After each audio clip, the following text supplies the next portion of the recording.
This story is about a man who can definitely be called a real monster. During his life he committed many brutal crimes and, without a doubt, would have committed many more if not for one circumstance in this story.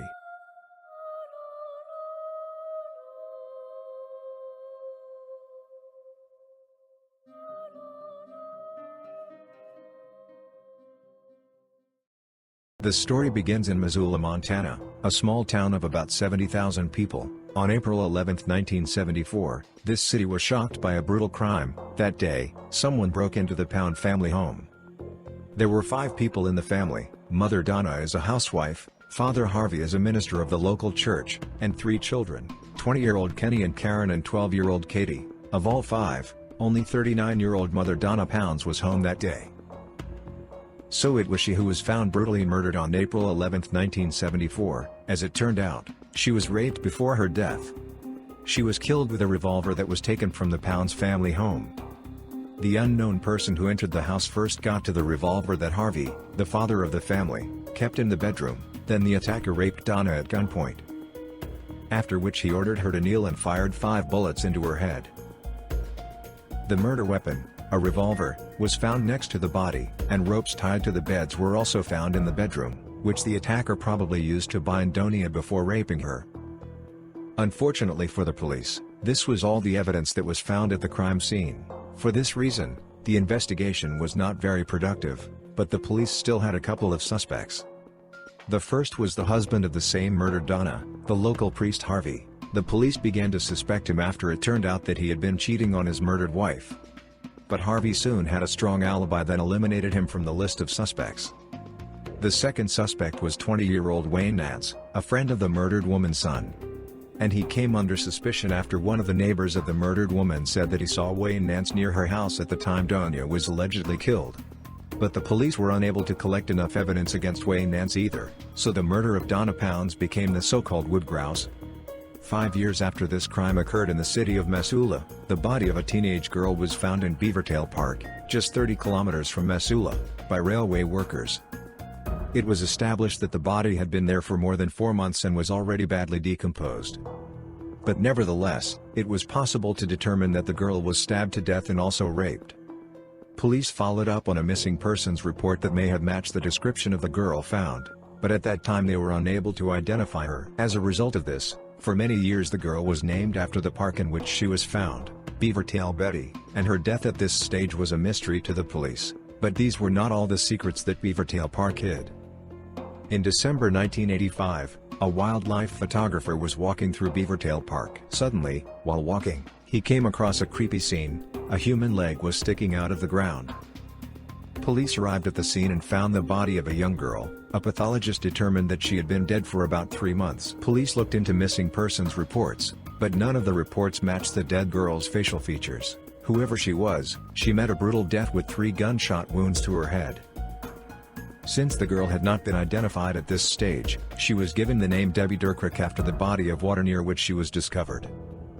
Then, on December 12, 1985, another brutal crime occurred in Ravalli County, Montana, near the previously mentioned city of Missoula. We are talking about the Shook family home, where husband and wife Mike and Teresa Shook lived, as well as their 3 young children. An unknown man with a gun broke into their house, hit the father of the family Mike on the head so that he lost consciousness. Then the attacker shot Teresa in the ankle. She was immobilized. After this, the attacker locked the children of the Shook family in their room on the 2nd floor. Then the attacker returned to Mike, the father of the Shook family. When Mike came to his senses he was already tied up. The attacker stuck a large knife into Mike's chest. It pierced the man's heart. He died instantly. After dealing with Mike, the attacker approached Mike's wife, bandaged her ankle to stop the bleeding, then took her to the bedroom, where he tied her to the bed, raped her, and then plunged a knife into her chest. After killing the father and mother of the family, Mike and Teresa, the intruder set the house on fire, leaving the 3 children in a locked room upstairs. Fortunately, the fire burned slowly and neighbors managed to get the children out of the murdered couple's room. As the police later found out, a couple of things were missing from the house, a collection of silver dollars and a large hunting knife, but this did not help find the criminal. Now fast forward 6 months to September 1986. We are talking about the married couple Dougie and Christina Welsh, around whom this story revolves. They had a small furniture company and lived together. They had no children. One night in September 1986, Doug looked out the window and noticed a silhouette on his lawn. He went outside and, to his surprise, saw on the lawn an employee of his company, a man named Wayne Nance.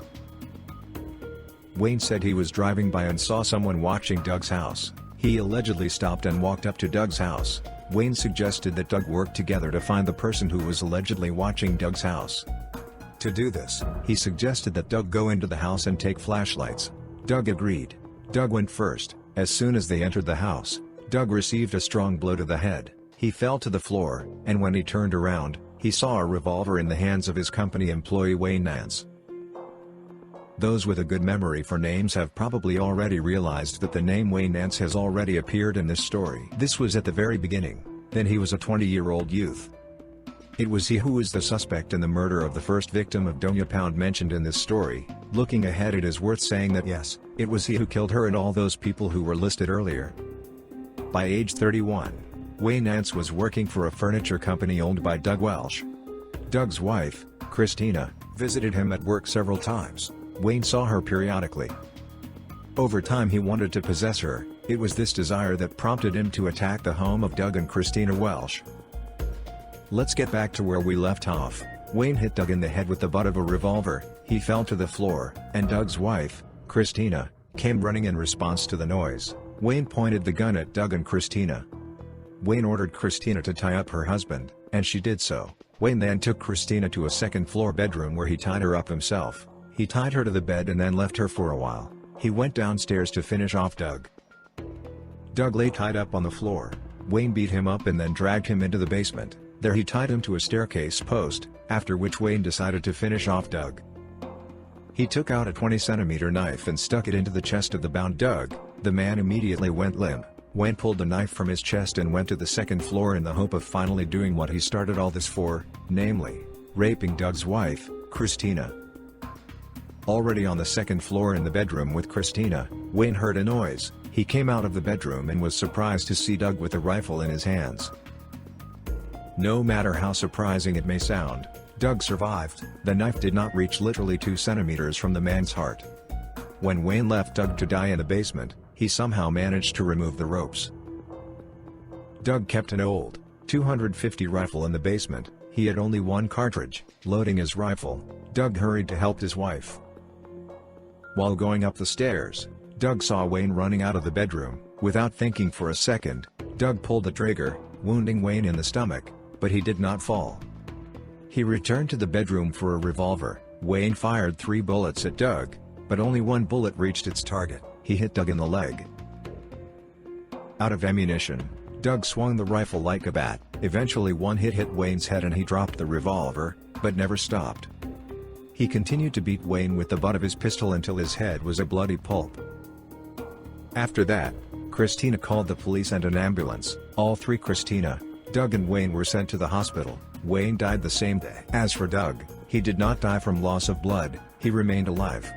So who is Wayne and how was it possible to establish that he committed several murders? Not much is known about his past. Wayne was born in Missoula in 1955. His mother worked as a waitress, his father worked as a truck driver. The young family lived in a small van on the outskirts of the city.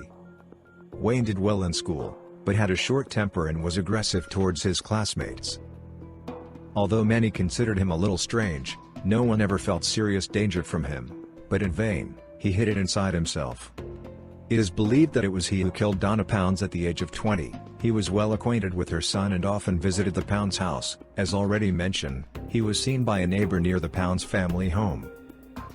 Also, when Wayne became a suspect at age 20, police searched his home and found bloody clothes.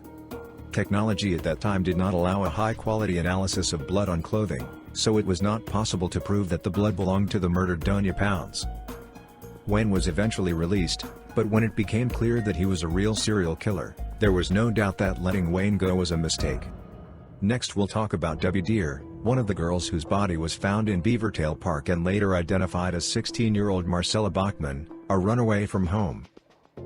In Wayne's house after his death, during a search, joint photographs of him and the found murdered Marcella Bachman were discovered, and Wayne also kept a lock of her hair in an envelope. As for the second girl found, the so-called Beavertail Betty, she was later identified as 15-year-old Devina Nelson. Some witnesses said they saw her with Wayne in Missoula. Her body was found in almost the same place where the body of murdered girl Marcella Bachman was found, making him the main suspect in her death. But finally the Shook family, where Wayne broke into their home and killed the father and mother of the family, Mike and Teresa, and set fire to the house with 3 locked children. How was Wayne connected to this crime? Let me remind you that a collection of silver dollars and a large hunting knife disappeared from the Shook family home, so these things were found in Wayne's house after his death. All of the above are only those crimes with which there is a clear connection. However, in reality, the police believe that he committed many more murders, and it is unknown how many more he would have committed if Doug had not heroically killed Wayne Nance.